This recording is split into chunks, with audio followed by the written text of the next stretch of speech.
Following U.S. seizures of Venezuelan oil shipments, Venezuela's National Assembly unanimously approved a new bill imposing prison sentences of up to 20 years for anyone who's accused of promoting or financing piracy, blockades, or related international crimes. That's right, Diksha. Details also coming in regarding the vote, which comes amid a series of U.S. sanctions, actions against Venezuela's oil trade, which is as U.S. has been increasing pressure on Venezuela by seizing oil tankers to enforce a naval blockade, adding that more troops and special operations aircraft in the Caribbean. Right, and so far this month, the U.S. Coast Guard has intercepted 2 tankers in the Caribbean Sea, both fully loaded with Venezuelan crude. The Coast Guard is also pursuing a third empty vessel that was approaching the OPEC country's shore.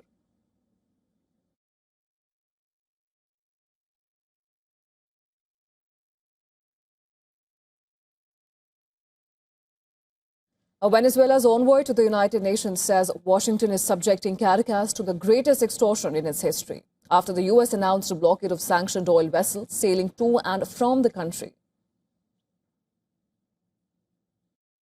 Let it be clear once and for all that there is no war in the Caribbean, there is no international armed conflict, nor is there a non-international armed conflict.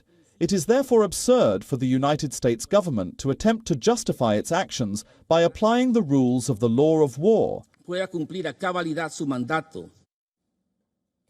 Russia and China have criticized the U.S. Tactics at the United Nations, calling it cow-by-a-boy behavior and intimidation.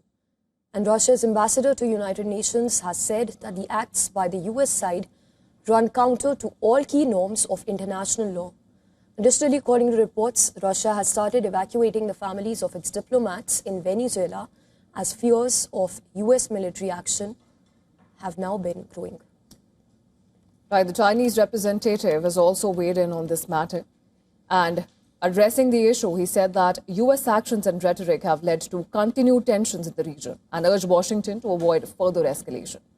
Meanwhile, Venezuelan President Nicolas Maduro said that his country is receiving overwhelming support from the UN Security Council following the emergency meeting. In response to the criticism, U.S. Ambassador Mike Waltz maintained the country's stance on the matter and said the United States will do everything in its power to protect its borders and the American people. President Trump has been very clear that he is going to use the full power of the United States of America, the full might of the United States to take on and eradicate these drug cartels which have operated with impunity in our hemisphere for far too long, and everyone knows it.